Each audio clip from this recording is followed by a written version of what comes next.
After I've done my culling on a shoot and I have decided what pictures I'm going to keep and work on, I run those pictures through 4 basic edits. Every picture goes through the same 4 edits, and you get a routine where you can do them quite quickly.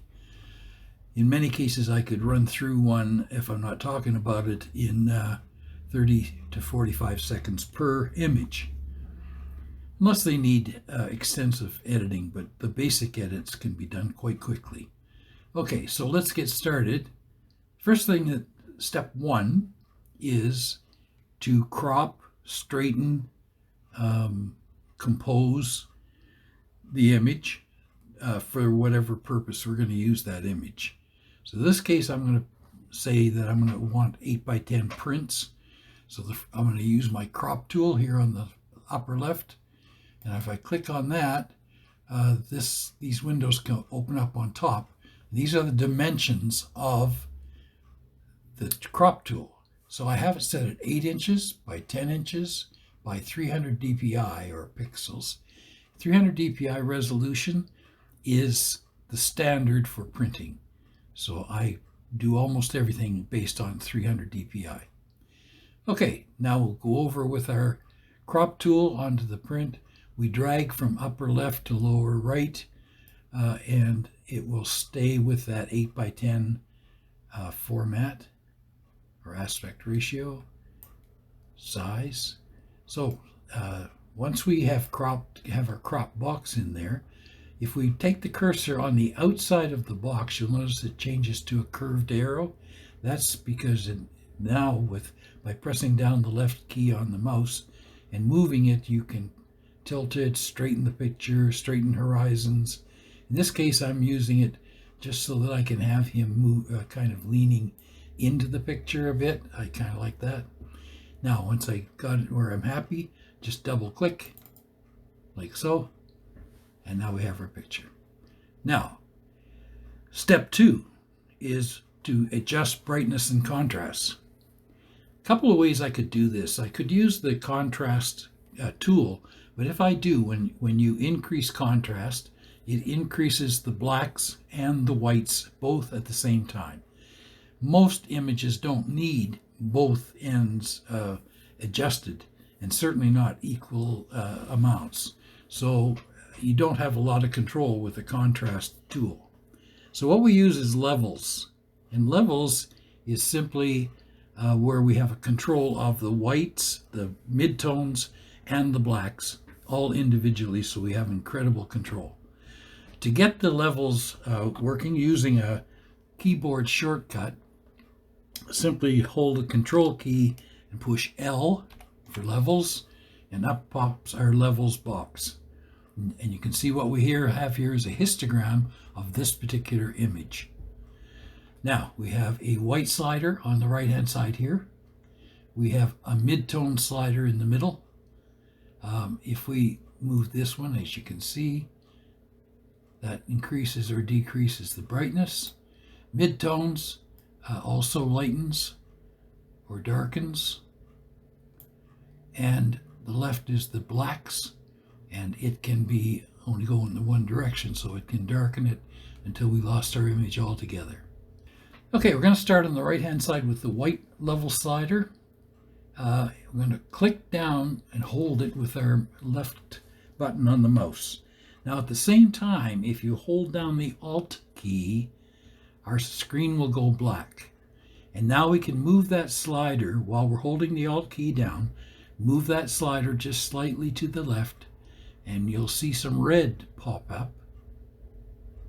Now that has actually, the reds are showing us pixels that have been blown out, no longer pixels are detailed there. So we turn that back down again until we can just barely see some red. And you got to be really careful on skin tones, because skin tones cannot tolerate any pixels that get blown out. Okay, that's our right slider. Now we go to the mid slider. The Alt key doesn't work on this particular slider, but the purpose of this is to maybe lighten up the shadows. So let's move in there. I used a shortcut to to bring my image closer with a control plus sign. You can also make it go back with a control and a minus sign, like so. All right, so let's go to the mid slider. I'm just going to lighten up on the shadow side of the face a bit, not a lot, just a tad.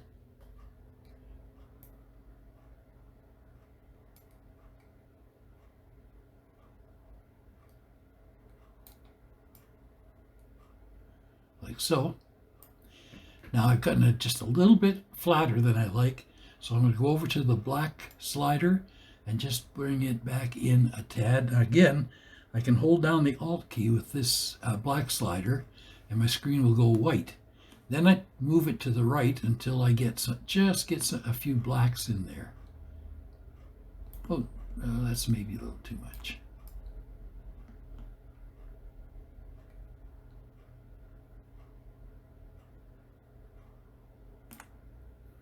Okay, so there's our print with our image with the contrast and brightness adjusted. If we go over to our preview button over here, we can see the difference. This is what we started with. This is what we have now.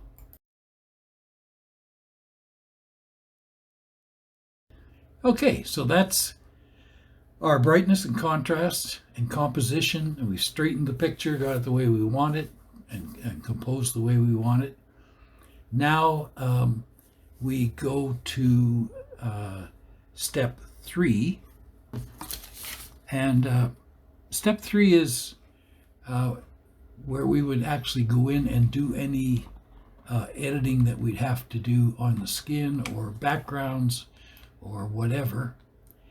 In this case, I've got a few things on his face here that I could clean up for him with the healing tool, which you just circle the area and move it to a like shade or color and let go, and it's gone. Same with this little thing here.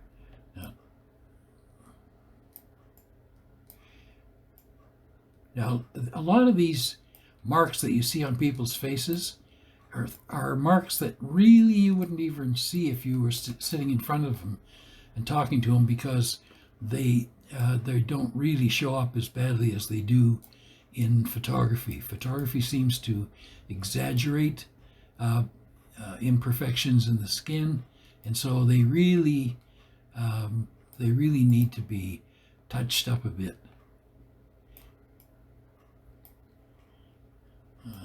I'll take that out. In a lot of cases, I don't remove things if they're a permanent scar or a permanent mark in a person's face, skin tags or whatever. Generally, what I do with those is lighten them rather than remove them.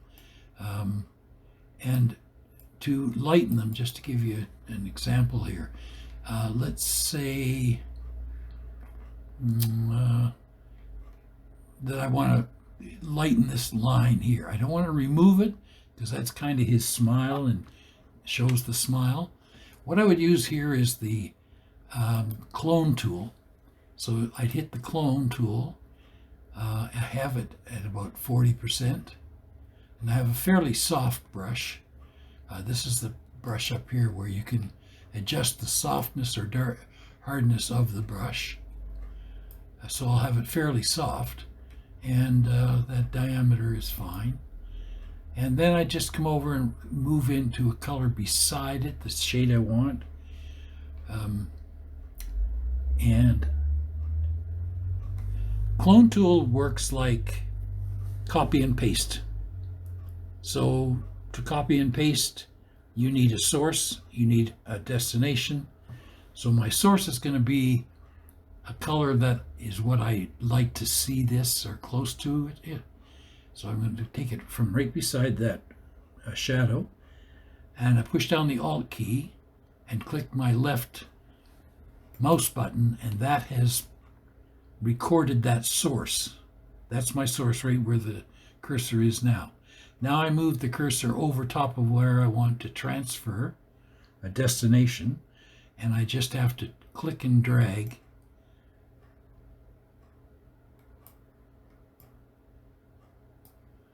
Like so. Nope. I'm going to make it a little softer. Now you can always back up on these things on your history over here. I can take all of that off and go back to where I needed to get it in the first place. I was a little close, so Alt, click, that's my source. My destination is here. There, that's better. See, I can lighten it as much as I want without actually removing it. Same with these. Same with this in here.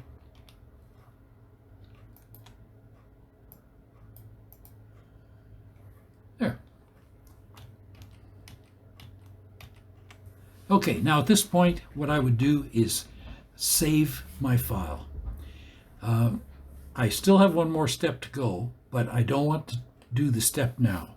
So if I just save, it'll save over top of the original file. I don't want to do that because I don't want to ruin my original file. I like to keep them intact. But so I'll save it as something. So the keyboard shortcut is Control, Shift, and S, which gives you save as. Now you have, there's your file name there. I just put an A at the end and then say OK. And now I have it saved. This adjusted file is saved separately from the original. Now, if I'm ready to have this for a print, the final step of every edit should always be sharpening. So here I'm going to sharpen this image up and just a bit. I'm going to go to Filters, Sharpen, Unsharp Mask. I have it set for about 60%, around 50 or 60% seems to be a good amount. Now watch the eyes. That's before I sharpened. That's when I sharpen it. It brightens it up and it sharpens it. Okay, now you got to be careful you don't overdo it because it can over sharpen a lot of detail. But that looks pretty good to me. So there's my before and after. Then I say OK. Now I'm going to save it again, but this time I'm going to save as, and I'm going to put the size that I saved it to. So I'm just, after that A, I'm going to add 8 by 10. So I now have 3 files: the original, the edited version with no sharpening, and then the final was sharpened and then saved again. The reason for that is that sharpening should always be the last step, and it's different depending on what you're going to use the image for, whether it's going to be used to post online or if it's for printing, and the size. So if I wanted to go to a 5 by 7, or let's say I wanted to go to an 11 by 14 from this picture, I could do that. But if I've already got it sharpened, it's going to exaggerate the sharpening and could ruin the image. So what I would do if I wanted 11:14, I would go back to my image that has everything edited but no sharpening. Then I would expand that to an 11 by 14, and then I would save it as another file on the size 11:14. And those are the 4 steps or more. And I do that with every image that I want to keep. Now I don't edit every image I shoot because that would take forever and ever. So I do cull them first. Hope that's helped. If you have any questions, give me a holler. I'd be happy to help out.